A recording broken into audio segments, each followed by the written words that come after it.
Welcome back to Ascending with Ashley. I'm Ashley. I wanted to get on here and do an offering empathy video. Welcome back for Nature Speaks. Look at my phone. It's totally green screening. I don't know what's going on here. I'm gonna have to get a new one soon. But anyway, let me upload this quick. Anyway, this is offering empathy. Reason I'm doing this is because I started a new. This is Marley. But I started a new project today. What was that? Nature Speaks. And I've only done 2 of this series, so I wanted to get on here and come back over for this. So today I want to offer empathy to people who have addiction, addicts, people who go through different cycles of either substance abuse or harmful behavior that they are addicted to. I'm also watching Twilight, maybe a little loud.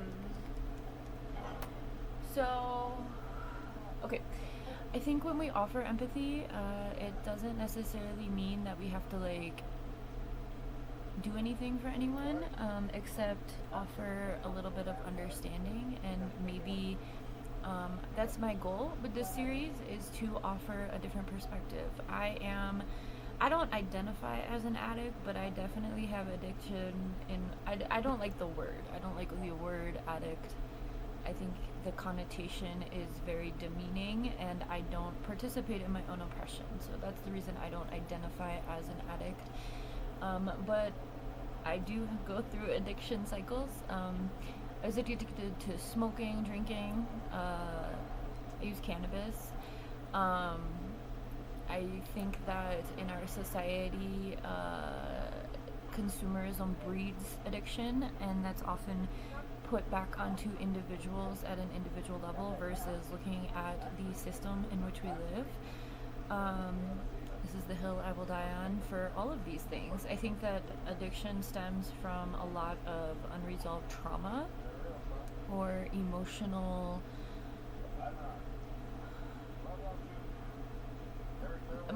neglect, emotional issues. So, when we talk about, like in our readings, we talk about finding balance between our physical, mental, spiritual, and emotional health, right? And I think that addiction is something that it's a tool that people use to try to find that balance, right? I think that some substances are worse than others, obviously. Some are more addictive than others, but again, that's not at an individual level. The people that are producing those drugs, like fentanyl, is incredibly addictive. Thank God I've never had a run-in with fentanyl. I've never had to use it in any medicinal or medical ways. I have had to use oxycodone in a medical way, and like other Percocet. Before they were like street drugs. When I had my kidney stone surgery, they gave me Percocet back in early 2000s, maybe 2007 or so.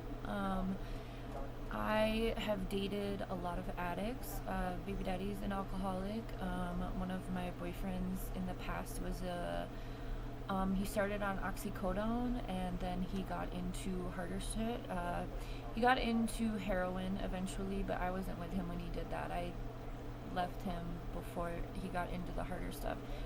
But I've had a lot of friends. I have a lot of friends who have dealt with alcoholism.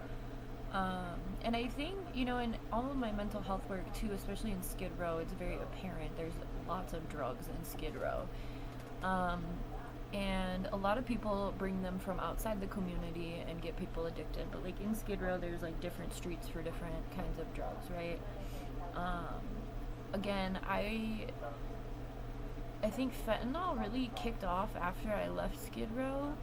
I think the big thing there at the time that I was there was like, heroin. There's needles all over Skid Row. And lots of pill popping and stuff like that. But anyway, I think that we already did an offering empathy for youth and an offering empathy for homeless folks. And I think that all of these things can be combined, right? Like, I think when we offer empathy to people, again, it's coming from a space of just understanding the struggle, understanding why people do the things they do and not necessarily needing to do anything about it except, you know, rehumanize folks, because a lot of these things do lead to dehumanization, apathy, ignorance, things like that, and that's when we find ourselves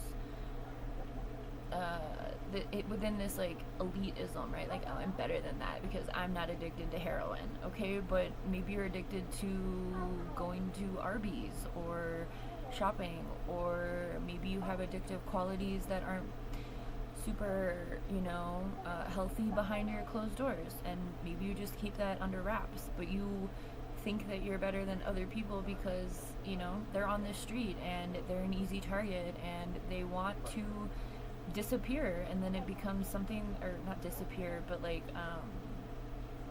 make the mind quiet, you know what I mean? And drugs do that. Drugs offer that momentary thing, and then people get addicted quickly because of the addictive qualities that are put into products, right? Things get laced with other stuff, and especially on the streets, people don't really know what they're doing and what they're doing. And with the crack epidemic in the 80s, that was cocaine, and they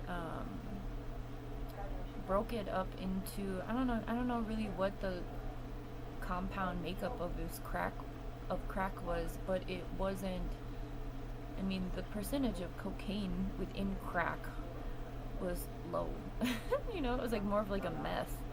And so, and I think that's where meth came from too. It's like it developed out of that stuff. I'm getting that movie with Johnny Depp, the Vegas movie.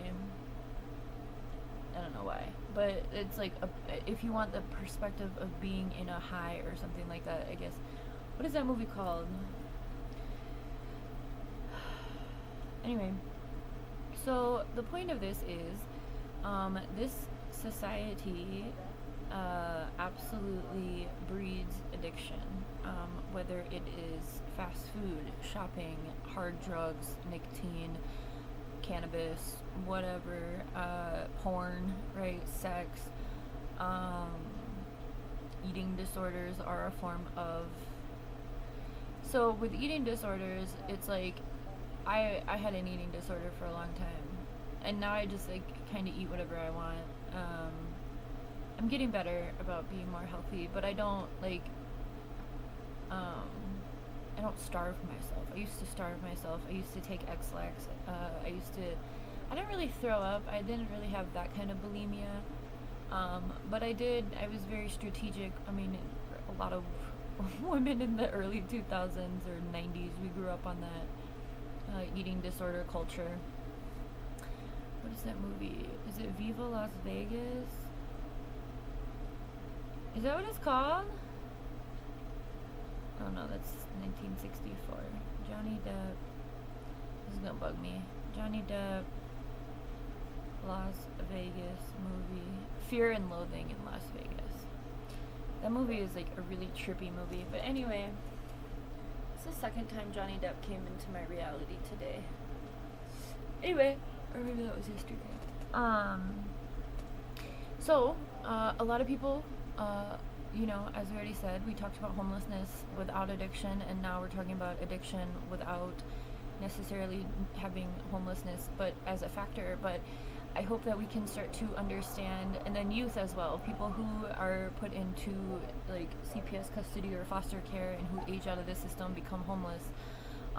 There's an alarming rate of that. It's like a huge percentage. And that leads to addiction too. Think about that. If you've never had nourishment or love from caregivers, or that stability emotionally or whatever, if you've, faced neglect and things, and then you're faced with the reality of living on the streets because of capitalism, because housing is not available, because of all of these things, addiction becomes a means to escape reality, when reality is fucking awful. It's pretty easy to understand why.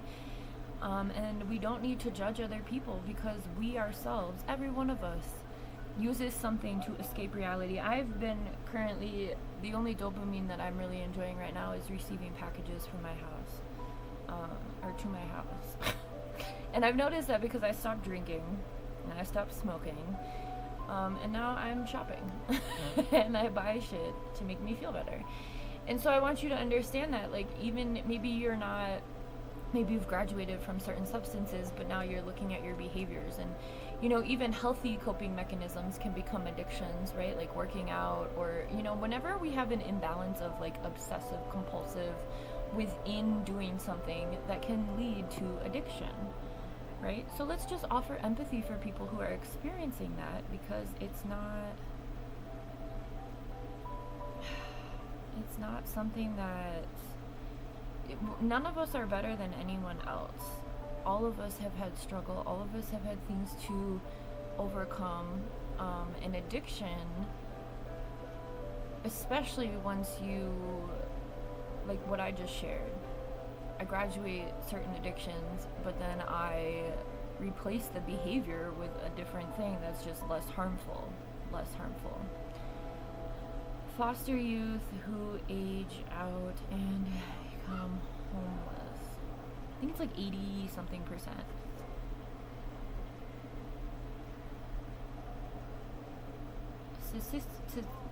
Statistics showing up to 50% experience it at some point. So that's at like a national level. So each state is different, right? But let's offer empathy. So the next time someone asks you for money, and I think that's where I was starting to go with that when I started talking about how, like, just because you have an addiction doesn't mean you're homeless, and vice versa. But sometimes, a lot of the times, those things go hand in hand, as well as with mental illness. And a lot of the times it's not linear.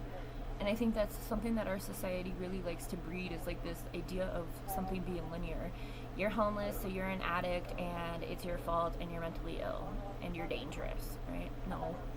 I was homeless at one point. I mean, I can be dangerous. I think we all can be if we get pushed to a certain level or limit. But I'm not, you know, I think the bottom line is you never know why someone is utilizing a substance. You never know what their internal battle is, and unless you have the capacity to sit down and understand them, you have no right to judge them. And that's the thing about Christianity that really fucking grinds my gears, is that y'all are like, God is the only one who can judge, but you all sit here and fucking point your finger at goddamn everybody for doing shit differently than you do. When, again, let's go check your desktop computer, right? Please, I'm sure you jack off to some weird ass shit, but you're behind closed doors and no one knows about it, so it's like, oh, whatever, right? So regardless, I believe everyone has addictions. I believe we need to be more compassionate with ourselves about those things, and also show compassion for others. Again, you don't know what anyone else has gone through or been through, or what they're going through. You don't know why they're trying to escape. You don't know. So offer empathy, okay? Again, empathy is the ability to treat people with love and compassion and respect, and, you know, have humanity, right? Treat people the way you want to be treated.